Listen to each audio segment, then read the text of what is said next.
Hello everyone, today in this video we'll fight against the atmospheric character of our world around us, and today we will talk about massively repeated term in some environments especially, and this term which is massively repeated for quite some time as of now is Islamization of Europe. It's connected with the influx of the Islamic newcomers, migrants to the European countries, which started slowly at the end of 1960s, later in 70s, 80s, a little bit facilitated, but especially since recently, since famous 2015, it was getting more and more intense. And the term itself, I would say not that I don't like, but it tells nothing. It's empty.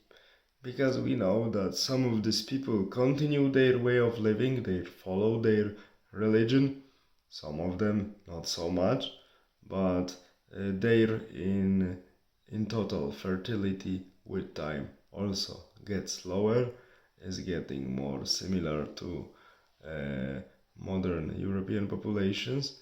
But what I wanted to say that in relation to the video I made 2 days ago about the reasons in English 2 days ago why we have so many migrants, especially in Western European countries after 2015, is actually one reason, and the second reason is very well connected to this, that industrial owners are pressing the governments, which are in democracy, it's easier in their pockets, to take more and more labor force and more consumers to keep the business running, because the native European, Western, especially Western European populations are simply shrinking, are simply consuming less and less because they are older and more degraded. And there is no consumer, not so many consumers, and not so much labor force to keep the business running. And of course, if element that is new and different from the elements that is native, I mean elements of the populations, appear and grows with numbers, its political influence also grows with time.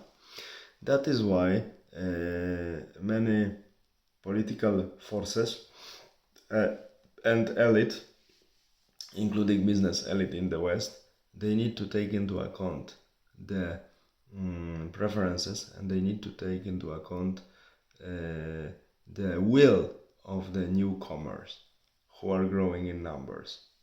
That's why we see that many political parties, especially socialist parties, seek support among minorities, existing or non-existing, because this is always the leftist talent to create problems they do not exist later, to try to find solution to them, which makes things worse, this solution in most cases.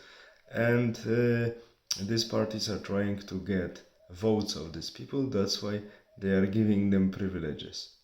And business wants more of them, because if these people are getting privileges, of course, like others, they work less. So then business needs more of them, and more of them are coming because production and business needs to go on, and this is a mad circle. And then political influence of these people grow within these countries to which they come from, and this is self-propelling mechanism.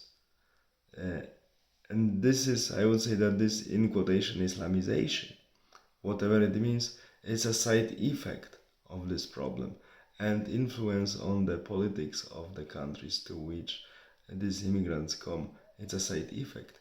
As I mentioned, giving example of British East India Company, when capital owners of big capital and managers ruling big companies have their profits, they can make their business by pressing the governments. They make conditions even for making their business even much more easy and everything gets facilitated, they are very egoistic. They don't want to share their profits they are getting.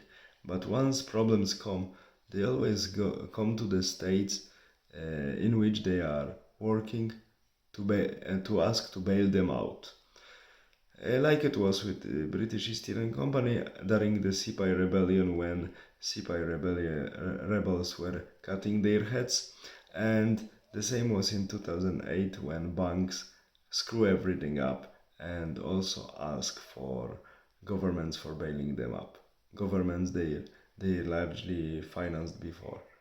And here, the big capital has the same exactly approach. People of big capital, we are now making business. We are missing labor force and consumers, so we are taking them more and more and more with, together with our politicians we financed, and we don't care about the consequences because we want to earn, but later when problems will arise, they will think what to do. And now, seemingly, some of the representatives of the most miserable aristocracy of the world, so aristocracy of money, so these owners of big business and managers of these companies, they notice that there is something wrong. That is why they are using the conflict ongoing in Ukraine and induced great migration of people from mainly Ukraine to the Western Europe to have the addition of mainly white European and mainly non-Muslim labor force to counterbalance in some sense the labor force and massive migration from Muslim and non-European color countries, to counterbalance them and introduce more and more workers and consumers who will assimilate better in Western European societies. So they try to, but it's already very, very late, they try to minimize the negative effects. So this so-called Islamization, we can say, they try to counterbalance this Islamization in quotation effects they induced a few decades ago with the influx of mainly non-Muslim and mainly white European migrants from Eastern and partially Central Europe. Of course, it will not help. It will create even larger mess in these countries. But now we see how greed and short-sighted politics lead to the problems that are later difficult to be solved. But what can we expect from the aristocracy of money, which is, as I already mentioned, quoting Napoleon Bonaparte, the most miserable aristocracy of them all? All the best, have a nice day, bye.